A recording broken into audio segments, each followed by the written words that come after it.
Welcome to GK with Ritesh YouTube channel. आज हम देखेंगे स्पार्क बुक में से रेलवे के 1992 से 2021 तक के सभी प्रीवियस ईयर साइंस क्वेश्चंस। आज का फर्स्ट क्वेश्चन, त्वरण की इकाई है मीटर प्रति सेकंड स्क्वायर। मीटर प्रति सेकंड स्क्वायर त्वरण की इकाई है। प्रत्येक क्रिया की समान व विपरीत प्रतिक्रिया होती है। यह न्यूटन का गति विषय कौन सा नियम है? तो यह नियम है तृतीय नियम। न्यूटन के गतिगत तृतीय नियम के अनुसार प्रत्येक क्रिया की समान व विपरीत प्रतिक्रिया होती है। स्फिग्मो मैनोमीटर मापता है रक्तचाप को।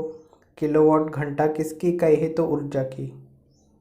Fe रासायनिक प्रतीक है लोहा का रासायनिक प्रतीक है Fe। नीचे से ऊपर जाते हुए वायुमंडल में परतों का सही क्रम है तो शोभमंडल, फिर समताप मंडल, आयन मंडल और बहिर्मंडल। किस क्षेत्र में मध्यरात्रि में सूर्य की परिघटना दिखाई दी जा सकती है? तो आर्कटिक और एंटार्क्टिका क्षेत्रों में। दक्षिण पश्चिमी मानसून की अवधि के दौरान तमिलनाडु शुष्क रहता है क्योंकि हवाएं इस क्षेत्र में नहीं पहुंच पाती, इसलिए दक्षिण पश्चिमी मानसून की अवधि के दौरान तमिलनाडु शुष्क रहता है। कौन सा प्राकृतिक क्षेत्र विश्व के ब्रेड बास्केट के नाम से जाना जाता है? तो स्टेपी क्षेत्र। स्टेपी प्राकृतिक क्षेत्र विश्व के ब्रेड बास्केट के नाम से जाना जाता है। उच्च दाब उपोष्णीय शांत पट्टियाँ जिन्हें अश्व अक्षांश के नाम से जाना जाता है किसके मध्य में है? तो यह 30 डिग्री एवं 35 डिग्री के मध्य में है। किस स्थान पर 22 दिसंबर को सबसे लंबा दिन एवं सबसे छोटी रात होती है? तो मेलबोर्न में। शरीर में हीमोग्लोबिन का कार्य है ऑक्सीजन का परिवहन। ऑक्सीजन का परिवहन शरीर में हीमोग्लोबिन का कार्य है। मिट्टी में खारापन एवं क्षारीयता की समस्या का समाधान है वृक्षारोपण। वृक्षारोपण मिट्टी में खारापन एवं क्षारीयता की समस्या का समाधान है। रेडियोधर्मी तत्व जिसका भारत में विशाल भंडार पाया गया है? प्लूटोनियम। प्लूटोनियम रेडियोधर्मी तत्व जिसका भारत में विशाल भंडार पाया गया है। एंग्स्टीगमेटिज्म एक बीमारी है आँखों की। एंग्स्टीगमेटिज्म एक आँखों की बीमारी है। किस अम्ल का उपयोग सीसा संचालक बैटरी में किया जाता है? तो सल्फ्यूरिक अम्ल का। सल्फ्यूरिक अम्ल का उपयोग सीसा संचालक बैटरी में किया जाता है। मनुष्य के शरीर में कितना रुधिर होता है? तो 6 लीटर। मनुष्य के शरीर में 6 लीटर रुधिर होता है। विद्युत धारा का चुंबकीय प्रभाव सर्वप्रथम अवलोकित किया गया फैराडे द्वारा। फैराडे द्वारा विद्युत धारा का चुंबकीय प्रभाव सर्वप्रथम अवलोकित किया गया। न्यूरॉन इकाई है तंत्रिका ऊतक की। न्यूरॉन तंत्रिका ऊतक की इकाई है। ब्लैक होल सिद्धांत की खोज किसने की? तो एस चंद्रशेखर ने। फोटोग्राफी में उपयोग किया गया प्रकाश संवेदी यौगिक है सिल्वर ब्रोमाइड का। फोटोग्राफी में उपयोग किया गया प्रकाश संवेदी यौगिक है सिल्वर ब्रोमाइड का। बढ़ते हुए क्रम में मानव शरीर में विद्यमान प्रमुख तत्व है तो कैल्शियम होगा, फिर उसके बाद लोहा, फिर सोडियम, फिर गंधक। किसी मानव आँख के रेटिना पर बना प्रतिबिंब होता है वास्तविक एवं उल्टा। किसी मानव आँख के रेटिना पर बना प्रतिबिंब वास्तविक एवं उल्टा होता है। हमारे भोजन में संरक्षात्मक खाद्य पदार्थ है विटामिन एवं खनिज। विटामिन एवं खनिज हमारे भोजन में संरक्षात्मक खाद्य पदार्थ है। किसी तारे की दूरी नापने के लिए प्रयुक्त यूनिट होती है प्रकाश वर्ष। प्रकाश वर्ष किसी तारे की दूरी नापने के लिए प्रयुक्त यूनिट है। किसी पिंड का भार अधिकतम कहाँ होगा? तो ध्रुवों पर। ध्रुवों पर किसी पिंड का भार अधिकतम होगा। फल को पकाने में किसका प्रयोग किया जाता है? तो एसिटिलीन का। तो रसायन का राजा किसे कहा जाता है? तो H2SO4 को रसायन का राजा कहा जाता है। मवेशियों में खुर रोग होता है विषाणुओं द्वारा। विषाणुओं द्वारा मवेशियों में खुर रोग होता है। निर्वात में यदि समान वजन की 3 वस्तुएं लोहा, कागज और पत्थर को गिराया जाए तो पृथ्वी पर कौन पहले आएगा? तो तीनों साथ आएंगे। कौन सी धातु मुक्त अवस्था में मिलती है? तो सोना। सोना धातु मुक्त अवस्था में मिलती है। चंद्रमा से यदि किसी पिंड को पृथ्वी पर लाया जाए तो क्या होगा? तो द्रव्यमान अपरिवर्तित रहेगा। चंद्रमा से यदि किसी पिंड को पृथ्वी पर लाया जाए तो द्रव्यमान अपरिवर्तित रहेगा। वेग को यदि दोगुना कर दिया जाए तो संवेग पर क्या प्रभाव पड़ेगा? तो संवेग दोगुना हो जाएगा। यदि वेग को दोगुना कर दिया जाए तो संवेग दोगुना हो जाएगा। क्रोनोलॉजी किसका अध्ययन है? समय की दूरी का। वर्षा की बूंदें गोलाकार क्यों होती है? तो पृष्ठ तनाव के कारण। पृष्ठ तनाव के कारण वर्षा की बूंदें गोलाकार होती है। न्यूटन के गति के प्रथम नियम से किस राशि की परिभाषा मिलती है? तो बल की। न्यूटन के गति के प्रथम नियम से बल की परिभाषा मिलती है। गर्मी की ऋतु में तीव्र गर्मी एवं निम्न दाब के कारण विषुवत रेखा पार कर आने वाला मानसून है उत्तर पश्चिमी मानसून। गर्मी की ऋतु में तीव्र गर्मी एवं निम्न दाब के कारण विषुवत रेखा पार कर आने वाला मानसून उत्तर पश्चिमी मानसून है। सीसा पेंसिल में सीसा की प्रतिशतता है 0%। हीरे का 1 कैरेट कितने मिलीग्राम के बराबर होता है? तो 200 मिलीग्राम के बराबर। हीरे का 1 कैरेट 200 मिलीग्राम के बराबर होता है। अधातु के ऑक्साइड प्राय होते हैं अम्लीय। अधातु के ऑक्साइड अम्लीय होते हैं। हेमाटाइट अयस्क है लोहा का। हेमाटाइट लोहा का अयस्क है।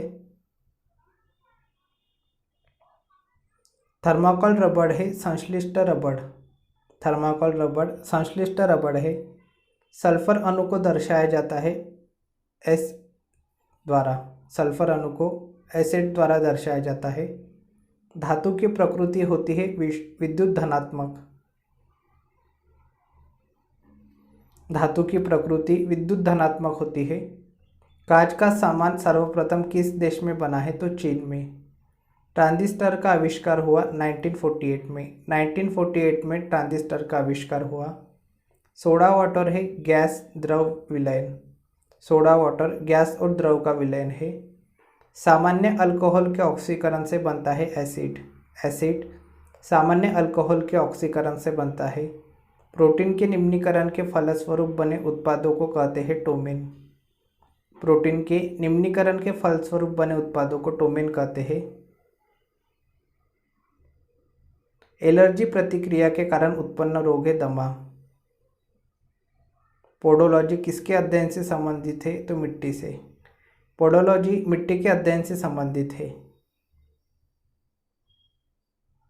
कायांतरित मेटामॉर्फिक शेल की उत्पत्ति किससे होती है? आग्नेय शेल और अवसादी शेल दोनों से। कायांतरित शेल की उत्पत्ति आग्नेय शेल और अवसादी शेल दोनों से होती है। लेटेराइटीकरण उत्पन्न होता है गर्म एवं आर्द्र प्रदेशों में। लेटेराइटीकरण गर्म एवं आर्द्र प्रदेशों में उत्पन्न होता है।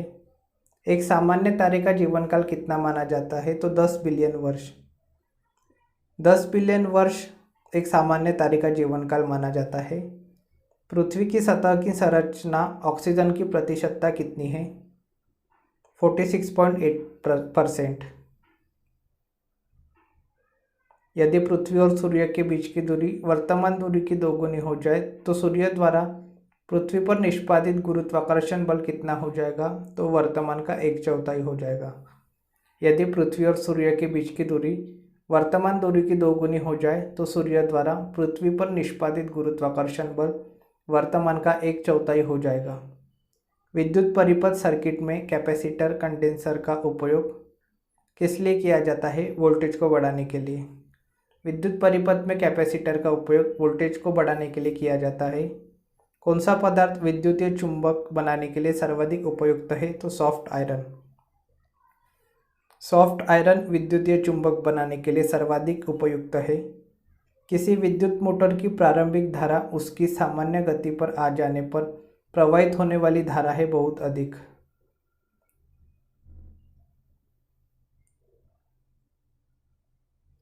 हम अपने घरों में 220 वोल्ट एसी प्राप्त करते हैं। 220 का मान किसका सूचक है? तो प्रभावी वोल्टेज का।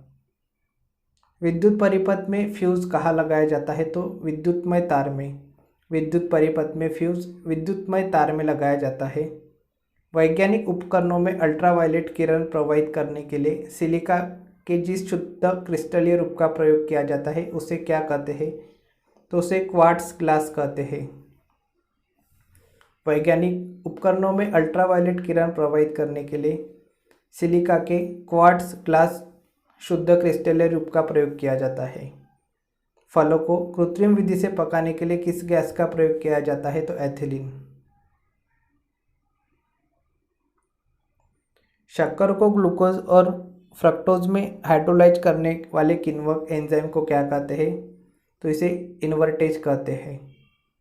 किस कारण से भारी मोटर वाहनों के लिए डीजल तेल श्रेयस्कर माना जाता है? तो उच्च क्षमता और ईंधन की कम खपत के कारण।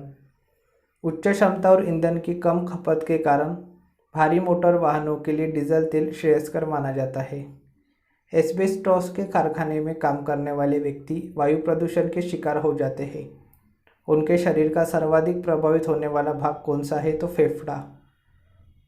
एस्बेस्टॉस के कारखाने में काम करने वाले व्यक्ति वायु प्रदूषण के शिकार हो जाते हैं। उनके शरीर का सर्वाधिक प्रभावित होने वाला भाग फेफड़ा है।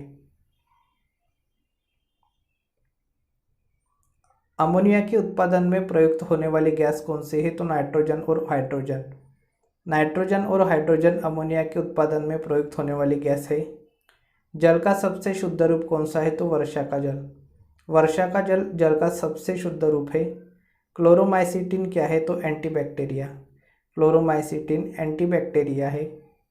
खाद्य पदार्थ के संरक्षण के लिए सबसे अधिक उपयोग में लाया जाने वाला पदार्थ है बेंजोइक एसिड।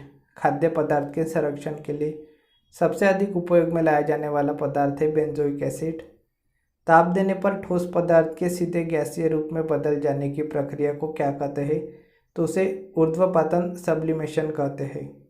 ताप देने पर ठोस पदार्थ के सीधे गैसीय रूप में बदल जाने की प्रक्रिया को ऊर्ध्वपातन सब्लिमेशन कहते हैं। निषेचन के बिना फल का उत्पादन करने को क्या कहते हैं? तो पार्थेनोकार्पी। निषेचन के बिना फल का उत्पादन करने को पार्थेनोकार्पी कहते हैं। एक सुपरसोनिक वायुयान की गति होती है ध्वनि की चाल से अधिक। एक सुपरसोनिक वायुयान की गति ध्वनि की चाल से अधिक होती है। सूर्य तथा पृथ्वी के बीच न्यूनतम दूरी कब होती है? तो 3 जनवरी को। 3 जनवरी को सूर्य तथा पृथ्वी के बीच न्यूनतम दूरी होती है। 2 डायोप्टर तथा 4 डायोप्टर क्षमता वाले 2 लेंसों के संयोग की तुल्य क्षमता ज्ञात कीजिए। तो यह होगी 6 डायोप्टर। किसी चुंबक का ध्रुव सामर्थ्य पोल स्ट्रेंथ 80 एम्पियर मीटर है। यदि इसे 2 बराबर भागों में तोड़ दिया जाए तो नया ध्रुव सामर्थ्य होगा 80 एम्पियर मीटर। कौन सा पदार्थ भारी मशीनों में स्नेहक के रूप में प्रयुक्त किया जाता है? तो ग्रेफाइट। ग्रेफाइट पदार्थ भारी मशीनों में स्नेहक के रूप में प्रयुक्त किया जाता है। इलेक्ट्रॉन के आवेश का निर्धारण किसने किया? तो मिलिकन ने इलेक्ट्रॉन के आवेश का निर्धारण किया। किसी चालक तार का प्रतिरोध तापमान के बढ़ने से बढ़ता है। किसी चालक तार का प्रतिरोध तापमान के बढ़ने से बढ़ता है। किस ग्रह